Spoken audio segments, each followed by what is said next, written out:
What was that thing about frauds again?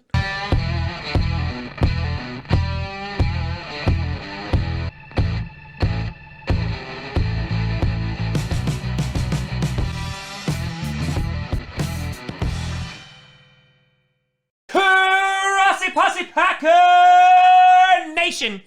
Welcome to another episode of Packcast, the podcast where you don't have to be a Packers fan, but it sure does help. I'm your host, Tom.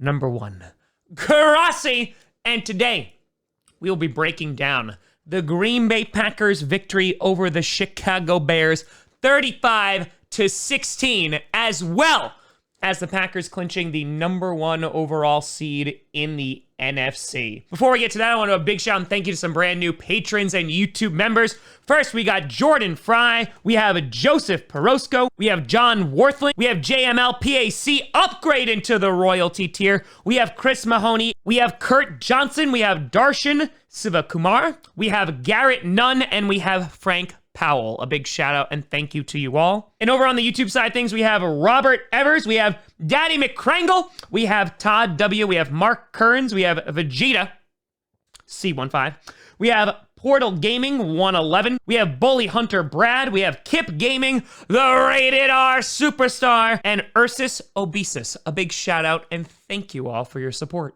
And so the Green Bay Packers came into Week 17 knowing exactly what needed to get done. Either the Seahawks needed to lose or the Green Bay Packers needed to win against the Bears to lock up that number one seed. And listen, this game was a lot closer than the score indicated.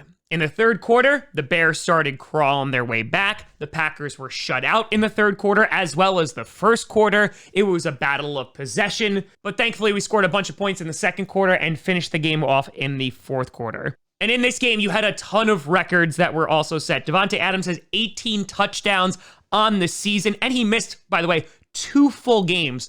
Offensive Player of the Year, I think he's definitely in contention with it, with Derrick Henry. Also, he tied the Packers franchise record with Sterling Sharp, which has been set since 1994. In addition, Aaron Rodgers, 48 passing touchdowns on the year, which is a franchise record, a career best, the 5th most in NFL history, and a crazy stat that has been going around Twitter. Rodgers had 48 touchdowns and J.K. Scott had 46 punts. Yeah, pretty good year. Rodgers also basically solidified himself as the MVP this year with Mahomes sitting out. He had a 70.7% completion percentage, which is his career best, and Aaron Rodgers really just destroyed this league this season. And all of this with just 5 interceptions. And before we also break down this specific game, I think it also deserves some shouting out to Matt LaFleur, who has come in which a team did not make the playoffs 2 years in a row, and now back-to-back has had 13-3 seasons, and now we are the number one seed in the NFC. So, yeah, LaFleur, you done damn well. This game specifically, Rodgers went 19 for 24, 240 yards, and 4 touchdowns.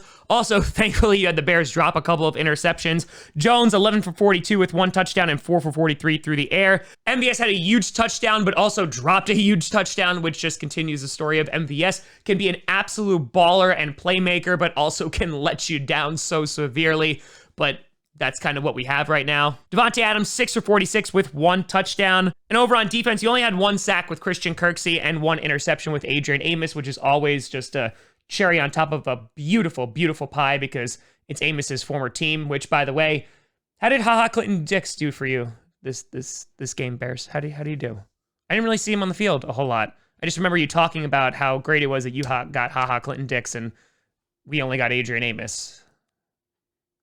Weird. Now, one of the big stories coming into this week was going to be, of course, David Bakhtiari being out for the rest of the season after he tore his ACL in practice. Billy Turner was lined up at left tackle and did pretty well. I will say that Rodgers did get pressured a bunch throughout the evening. They only allowed 1 sack, which was great, which was against Khalil Mack, but Rodgers definitely took a bunch of hits, was definitely pressured. But we also have to keep in mind that this is a very good Bears defense, so give and take. Over on the Bears side of the ball, Trubisky, 33 for 42, 252 yards, 0 touchdowns, 1 interception, and rushed for 22 yards.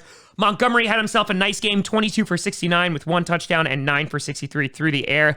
Their leading receiver was Mooney, who had 11 receptions for 93 yards. And while the Bears are obviously disappointed that they lost this game, they also made the playoffs because the Cardinals were unable to defeat the Rams. So they are able to sneak in at the number 7 seed and will play the New Orleans Saints this upcoming weekend. And on top of that, the Packers will play the lowest seed remaining after this wildcard weekend is through. And as we've talked about on this show numerous times, this is huge for the Packers. Considering the teams that are in the playoffs this year in the NFC, Lambeau Field is a unique environment in which there are not a lot of teams that are fitted to play in that kind of environment. There's a lot of dome teams or warm weather teams, and so the Green Bay Packers have definitely put themselves in the best position to succeed. This is only the second time that Aaron Rodgers has actually clinched the first seed, which was back in 2011 when they went 15-1 and then lost in the division round to the Giants. So while Aaron Rodgers has been the starter, the Packers actually have not hosted an NFC Championship game, and you've seen it year after year, whether it was last year or 2016 or 2014,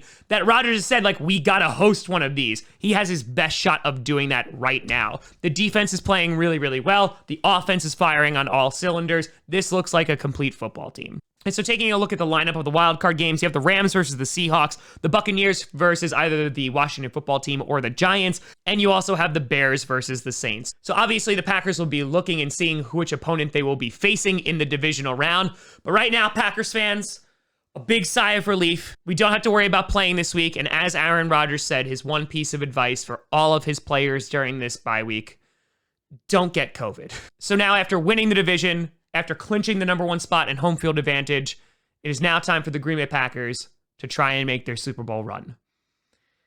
And I could not be more excited. But let me know what you think down in the comments below. You can always send me at TomGrossiComedy.com or at TomGrossiComedy, all social media you see down below. Check out podcasts on SoundCloud, iTunes, Google Play Music, Spotify, and of course YouTube. And a big shout and thank you to all the patrons over at patreon.com/TomGrossiComedy and the YouTube members. We will be streaming all 6 wildcard games this weekend. All 3 on Saturday, all 3 on Sunday. So hold on to your butts, ladies and gents. It's going to be a crazy weekend. But thank you so much for watching. I'm Tom Grossi. And as always, go Pack Go.